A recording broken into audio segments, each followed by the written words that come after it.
सिंह साहब एजुकेशन में आप सभी लोगों का स्वागत है। पिछले वीडियो में हम प्रश्नावली 3.5 का प्रश्न नंबर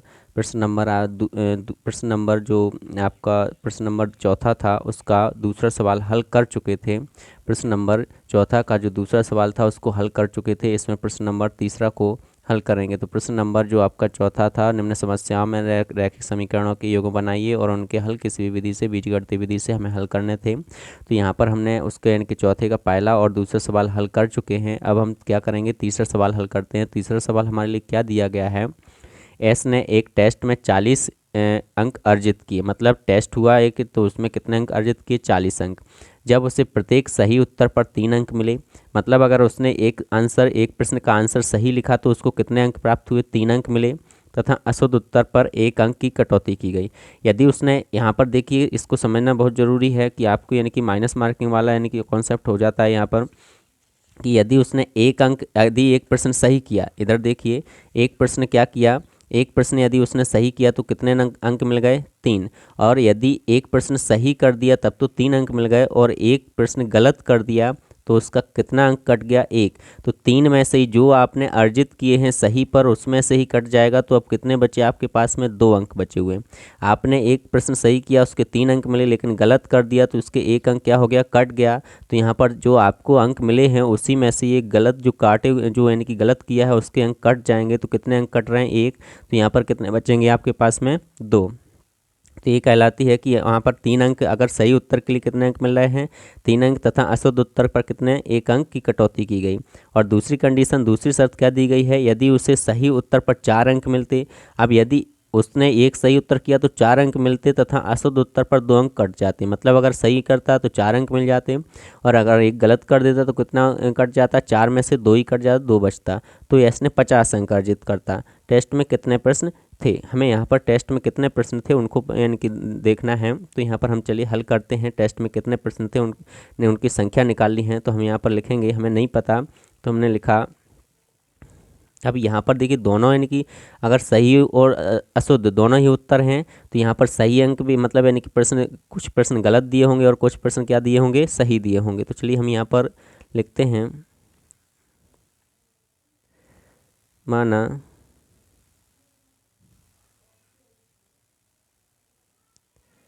टेस्ट में दिए गए सही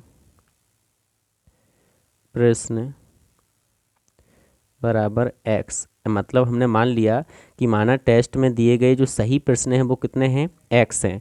तो माना टेस्ट में दिए गए सही प्रश्न बराबर कितना, x, तथा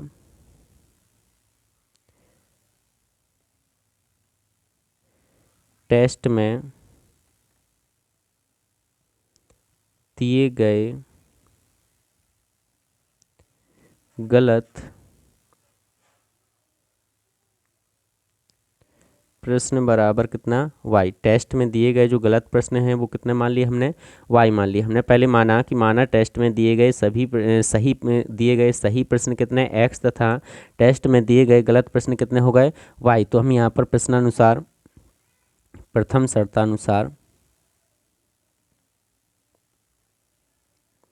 दो कंडीशन दी गई हैं। तो प्रथम शर्तानुसार, प्रथम यानी कि कंडीशन के अनुसार हम लिखते हैं, यदि सही यानी कि देखो सभी माना टेस्ट में दिए गए सही प्रश्नों की संख्या कितनी है, x है। तो सभी सही उत्तरों के अंक कितने हो जाएंगे, सभी सही उत्तरों के अंक, सभी सही उत्तरों के अंक। अगर यहाँ पर यानी कि सभी सही प्रश्न कितने दिए गए हैं, x, और एक प्रश्न के लिए कितने अंक मिल रहे हैं, 3। तो x के लिए कितना मिलेंगे, 3 गुणित x। तो यहाँ पर कितना हो जाएगा, 3x अंक मिलेंगे कि नहीं उसको, क्योंकि एक अंक, एक प्रश्न कितने का है, 3 का, और सभी प्रश्न कितने हैं, x। तो 3 गुणित x तो 3x हो जाएंगे। और सभी यानी कि अंक यहाँ सभी उत्तरों, सभी सही उत्तरों के अंक कितने हो जाएंगे, 3x। और सभी सभी गलत उत्तरों के अंक, सभी गलत उत्तरों के अंक बराबर, अगर यानी कि यहाँ पर एक गलत उत्तर होता है तो एक अंक कटता है। हमारे प्रश्न कितने हैं गलत y, तो यहाँ पर कितने अंक कटेंगे, एक y अंक कट जाएंगे। अब यहाँ पर हमारे लिए क्या मिलेगा, तो तब यानी कि उसके टोटल कितने नंबर आ रहे हैं 3x, तो ये सही यानी कि उसने इतने तो सही यानी कि प्रश्न किए उनके नंबर हैं, और उसने एक गलत किया तो एक गलत पर कितना, एक y बराबर यानी कि टोटल कितने अंक वो उसको मिल रहे हैं 40। तो हमारा ये हो गया समीकरण नंबर कौन सा, एक। ये हमारा समीकरण नंबर कौन सा हो गया, एक। यहाँ पर देखिए सही अंक उसने सही उत्तर दिए हैं तीन, मतलब x उत्तर में से x उत्तर थे, उसने x ही उत्तर क्या दे दिए सही, तो टोटल नंबर कितने हो जाएंगे 3x। और उसने जो गलत उत्तर आए होंगे तो गलत उत्तरों के अंक कितने हैं, एक का कितना है, एक है, तो y यानी कि उत्तर उसने गलत दिए तो कितने हो गए, एक y। तो हमें यहाँ पर टेस्ट में मतलब यानी कि y अंक, y गलत, y प्रश्न आए हैं तो y प्रश्न गलत हैं, तो वहाँ पर कितना अंक कटेगा, एक y। चलिए द्वितीय शर्तानुसार देखते हैं। द्वितीय शर्तानुसार, द्वितीय शर्तानुसार क्या हो जाएगा, सभी सही उत्तरों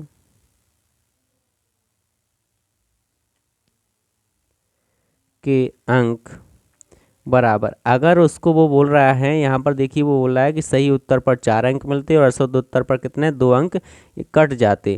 तो यहाँ पर सभी सही उत्तरों के अंक अगर एक यानी कि एक पर 4 मिलते और टोटल यानी कि कितने प्रश्न है, x प्रश्न है, तो कितना हो जाता है 4 गुणित x, तो बराबर कितना 4x हो जाते ना उसके नंबर अंक। और सभी गलत उत्तरों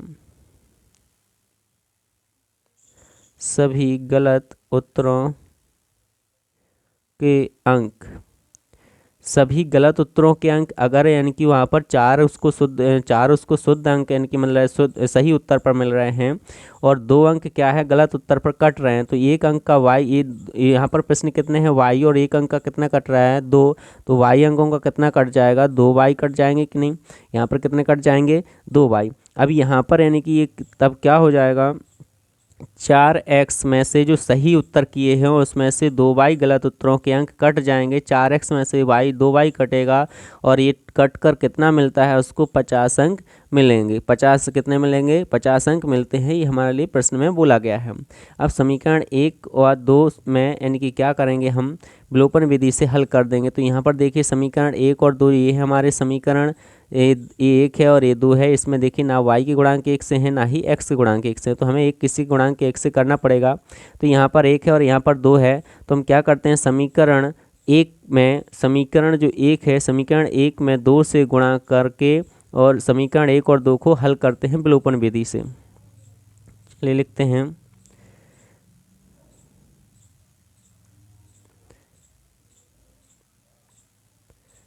समीकरण 1 में 2 से तथा समीकरण 2 में 1 से, 1 का गुणा करेंगे तो कोई फर्क नहीं पड़ेगा, 2 में 1 से गुणा करके विलोपन विधि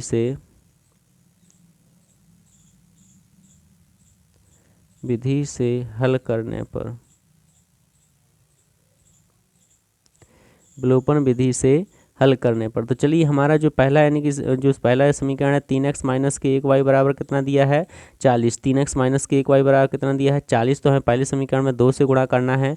तो यहाँ पर 2 से गुणा करेंगे तो 3 में, तो 3 दूनी 6x और माइनस के यहाँ पर 1 में 2 का गुणा करेंगे तो 2y हो जाएगा और बराबर 40 में यानी कि गुणा होगा 2 का तो कितना हो जाएगा 80।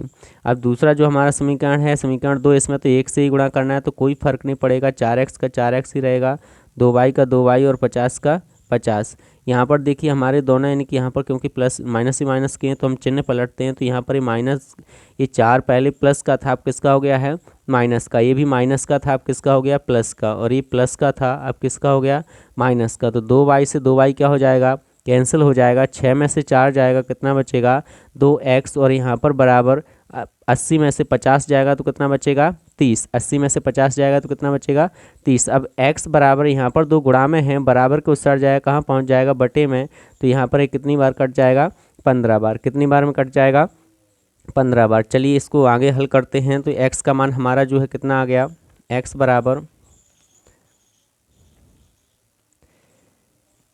बराबर कितना आ गया 15। x का जो मान है, x का मान कितना आ गया 15। अब इस x के मान को हम किस में रख देंगे, समीकरण या तो 1 में रख दो या समीकरण 2 में, तो हमें किसका मान मिल जाएगा, y का मान मिल जाएगा। तो समीकरण 1 में x का मान रखने पर, तो हमारा समीकरण 1 क्या है, पहले तो समीकरण 1 देखिए। समीकरण 1 है हमारा 3x माइनस के y बराबर कितना है 40। तो यहाँ पर 3 और x की जगह पर कितना रखना है 15 और माइनस के y बराबर में कितना 40। तो ये हमारा यहाँ पर हो जाएगा 15 × कितना हो जाएगा 45, 15 × 45, 15 × 45 माइनस के y बराबर में कितना हो जाएगा 40। अब यहाँ पर देखिए प्लस का 45 है, 15 × 45 प्लस का 45 है, बराबर के उस साइड जाएगा तो किसका हो जाएगा, माइनस का हो जाएगा। तो 40 और यहाँ पर 45 प्लस का है, बराबर के उस साइड जाएगा किसका हो जाएगा, माइनस का 45, किसका हो जाएगा माइनस का 45। अब माइनस के y बराबर यहाँ पर 40 प्लस का है, माइनस का 45 है, माइनस की संख्या बड़ी है तो हमारा चिन्ह जो आएगा वो किसका आएगा, माइनस का। तो यहाँ पर माइनस से माइनस क्या हो जाएगा, कट जाएगा। तो हमारा जो y बराबर निकलेगा वो कितना निकलेगा, y बराबर 5, y बराबर कितना आएगा 5।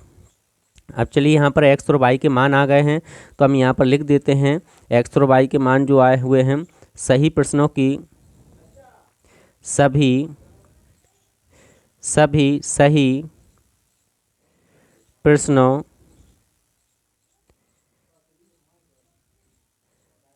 की संख्या बराबर x। सभी सही प्रश्नों की संख्या कितनी, x। x बराबर हमारा कितना आ गया है, x बराबर हमारा कितना आया है 15। सभी सही प्रश्नों की संख्या हमने कितनी मानी थी, x मानी थी, और x बराबर हमारा कितना आ गया है 15। और सभी गलत प्रश्नों की संख्या, सभी